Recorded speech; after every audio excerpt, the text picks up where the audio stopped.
you a charcoal or a gas grill person? Personally, I like both. For me, gas is more for day-to-day cooking, while charcoal is for events. Mainly because starting charcoal always seems to be a hassle. Well, that may change after you watch these 3 tips from Joe.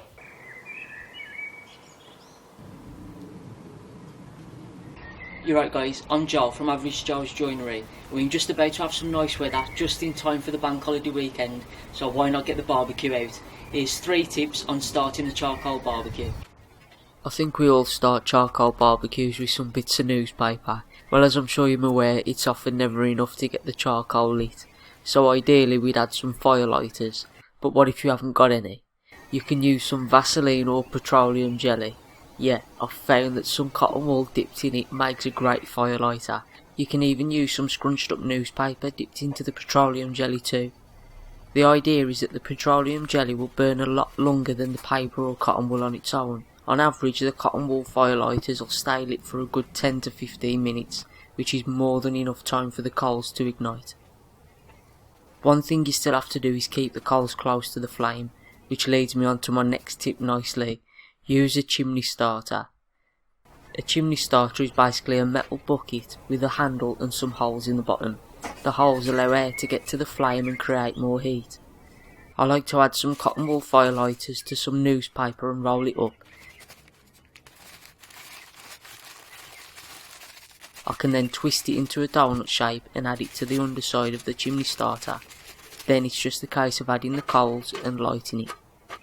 The coals are all held above the flame, which is perfect for quick ignition, and it saves you having to keep moving them. You can help along the process by wafting some air over the coals. This can make your arm ache though, so moving swiftly on to my next tip, give it the hairdryer treatment.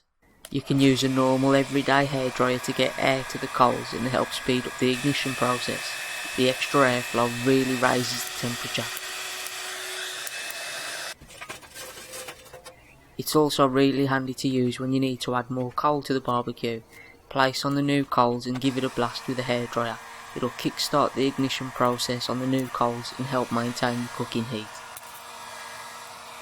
I just want to quickly mention a little bit about safety. Fire, of course, is very dangerous, so you've really got to take precautions when you're around any barbecue, any flame at all.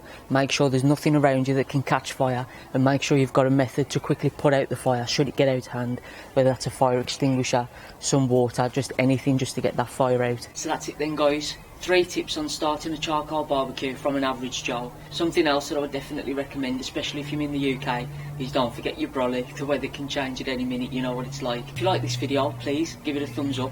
If you can comment on the video, do you know any tips on starting a barbecue, especially charcoal ones because they're more difficult. And share the video as well, please. Share it with all your friends that are going to be having a barbecue. Hopefully they'll find this video helpful. And don't forget to subscribe to Home and Garden for Mere Mortals. Plenty of other content from loads of different creators all across the channel, so there's always something for someone to enjoy. I hope you have a great bank holiday weekend, and I hope these charcoal barbecues are easy to like.